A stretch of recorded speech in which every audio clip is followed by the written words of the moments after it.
외국인과 기관들의 매수세에 힘입어서 어제도 국내 증시 양대 지수는 일제히 상승한 채 마무리를 지었습니다. 코스피와 코스닥의 상승폭이 계속해서 커져가고 있는 상황인데요. 딥시크와 관세 충격 직전 수준까지 회복을 해준 상황이고요. 코스피는 1%대, 코스닥은 1.2%의 상승을 보인 채 사흘 연속으로 이 외국인과 기관들의 매수 흐름이 우리 시장에는 긍정적으로 작용이 되고 있습니다.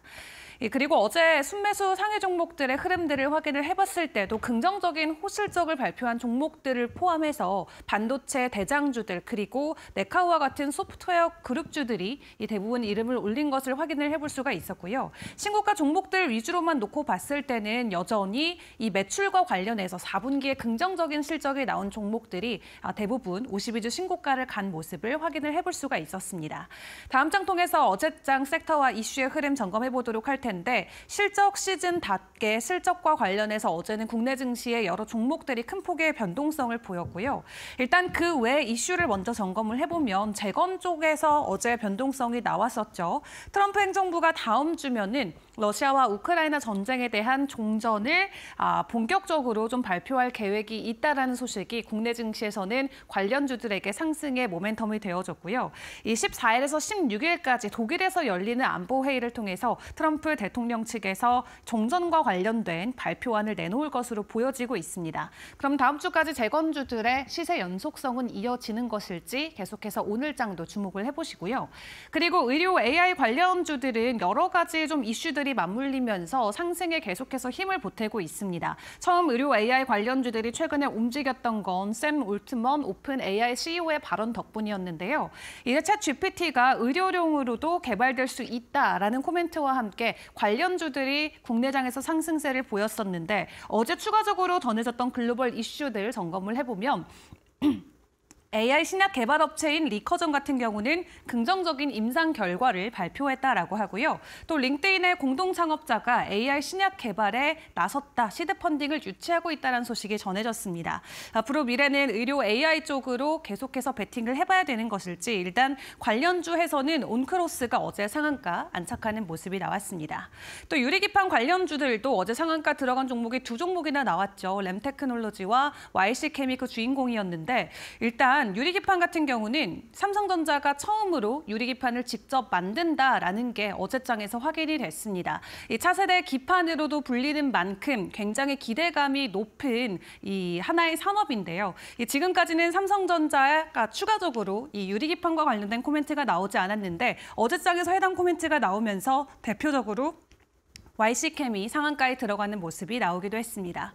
자, 그 외 호실적을 발표한 기업들도 함께 점검을 해보시죠. 현대로템과 상향식품이 역대 최고가를 어제 다시 한번 갈아치웠고요. 더존비존 같은 경우는 52주 신고가 돌파하는 모습을 보여줬는데 삼양식품 같은 경우는 지난해 매출이 45%, 영업이익이 130%나 급증했습니다. 그리고 삼양식품 불닭볶음면에 들어가는 S&D 같은 경우는 어제 바로 30%의 상한가 안착하는 모습이 나왔고 더존비존 같은 경우는 AI 전환 효과로 인해서 창사 이래 처음으로 매출이 4천억 원을 돌파했다라는 긍정적인 소식과 함께 52주 신고가, 그리고 현대로템 같은 경우도 이 수주액이 계속해서 증가되면서 작년 영업이익이 무려 100%를 돌파했다고 합니다. 이 실적과 관련해서 오늘도 또 많은 기업들이 발표에 나서게 되는데 호실적 모멘텀이 오늘 장에서도 이어질지 같이 지켜보시면 좋겠습니다. 이외 이슈들도 계속 점검을 해보시죠. 대왕고래 테마주들이 어제 시간에서 일제히 하한가 갔습니다. 결론적으로는 경제성이 없는 것으로 1차 시추 결과가 나왔는데 작년에 대왕고래 테마주들의 급등세가 있었던 만큼 오늘 시장에서 그 정도의 또 파장이 일 수도 있다는 우려감이 벌써부터 나오고 있습니다.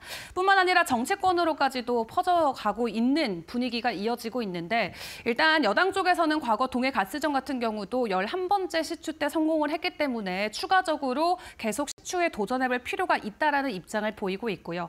다만 야당 쪽에서는 이미 관련주들이 하한가를 가는 등 엄청난 변동성을 보이고 있기 때문에 투자자 보호 차원에서도 멈춰야 된다라는 의견도 있고, 그리고 이미 이 시추와 관련돼서는 실패가 예견돼 있었는데도 굉장히 무리하게 밀어붙인 것에 대해서 이 상대 측을 강하게 비난하고 나섰습니다.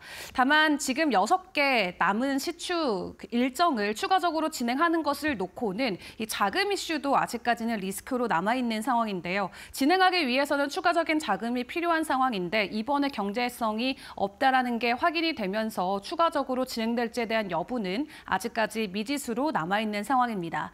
그렇기 때문에 시간에서 한가간 종목들 그동안 관련주로 엄청난 상승을 보였던 종목들이었는데 대표적으로 석유나 가스, 밸브 쪽에 가격 하락이 나왔고요. 만약 남은 6개에 대한 시추도 진행하지 않게 된다면 관련주들의 성장 모멘텀, 상승 모멘텀이 실종되는 하나의 내러티브가 되기 때문에 추가적인 변동성에는 꼭 주의를 해보시는 게 중요할 것 같습니다. 자, 그리고 최근에도 유독 국내 증시에 큰 영향을 미치는 미국 쪽의 이슈들도 점검을 해보도록 할 텐데 이 트럼프 대통령의 바램과 관련된 코멘트들 간밤 나온 것들도 정리를 해보도록 하겠습니다. 미국의 재무장관이 트럼프 대통령은 국채 10년물 금리 인하에 초점을 두고 있다라는 발언을 내놨죠. 트럼프의 계획은 정말 뭘까요? 일단 연준을 직접적으로 압박하는 것은 아니다라는 취지의 발언이었지만 결과적으로 미국에서는 현재 이 세수의 문제가 아닌 지출이 더 큰 문제다라는 관점으로 이런 부분을 바로잡기 위한 움직임을 보여주고 있습니다. 그로 인한 일환으로 일론 머스크가 진행하고 있는 도지가 있겠고요. 말 그대로 정부의 지출을 줄여서 전반적인 금리 부담을 낮춰야 된다라는 건데 만약에 이 정부 지출을 줄이게 된다면 국채를 추가적으로 찍어낼 필요가 없고 찍어내지 않는다면 국채 공급이 하락하기 때문에 금리 상승에 대한 압력도 줄어들게 되겠습니다. 금리 인하 없이 금리를 내리는 효과를 받을 수 있기 때문에 금리 하락 수혜주들을 주목을 해봐야 된다라는 코멘트가 현재 월가에서 나오고 있고요. 어제장에서도 제약바이오 관련주들의 상승이 있었습니다만 이런 관점에서 놓고 봤을 때 실제 연준이 금리 인하에 나서지 않더라도 이러한 계획으로 금리 인하 수혜주들이 추가적인 상승에 계속해서 노출될 수 있을지는 지켜보시는 게 중요할 것 같습니다. 그리고 간밤 미국 무역 대표 후보의 코멘트들도 많이 화제가 되기도 했는데요. 일단 그동안 우리가 알고 있었던 내용이었지만 다시 한번 좀 강조하는 이 코멘트들이 나왔습니다. 미국은 생산국이 돼야 된다. 한마디로 이 현재 해외에 있는 모든 기업들, 공장이나 이런 인력들 미국으로 들어와서 제조를 해야 된다라는 재건 의지를 다시 한번 피력한 거고요. 그리고 미국의 플랫폼 기업들을 계속해서 규제하는 중국과 유럽 또 여기에 한국까지 직접적으로 멘션을 하면서 만약 우리 빅테크 기업들을 규제한다면 그에 대한 대응을 하겠다라는 코멘트를 내놨습니다. 용납 불가라고 하면서 강한 의지 표명을 했는데 이 미국 기업들을 규제하지 말고 너네가 미국에 와서 제조를 하고 생산 활동을 이어가라라고 정리를 해볼 수가 있겠죠. 추가적인 관세와 관련된 코멘트는 직접적으로 없었지만 여전히 그 관세와 관련된 기조를 이어가고 있는 미국의 모습도 간밤 확인이 가능했고요. 그리고 시간 외에서 아마존의 또 실적 발표가 있었습니다. 다음 장 통해서 함께 확인을 해보시죠.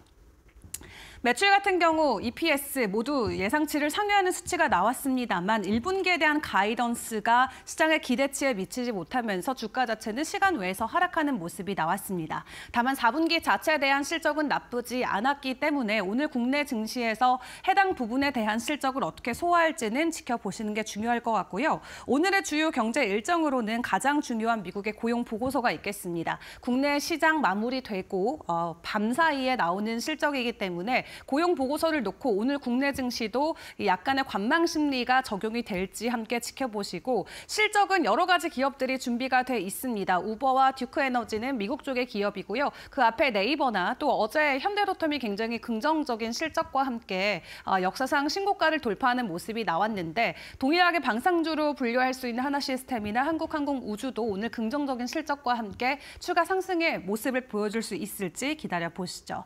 그리고 다음 주에 대한 주요 실적 일정도 함께 정리를 했습니다. 주요 일정들, 경제 지표들이 또 여러 개 발표되는 게 있고요. 다음 주도 실적이 이어지는 만큼 앞으로의 변동성도 주의를 해보시는 게 중요할 것 같은데요. 일단 간밤 뉴욕 증시가 혼조세를 보인 만큼 오늘 국내 증시의 방향성은 어디로 흘러갈지 일단 개장 상황까지 저희와 함께 점검해 보시기를 바라겠습니다.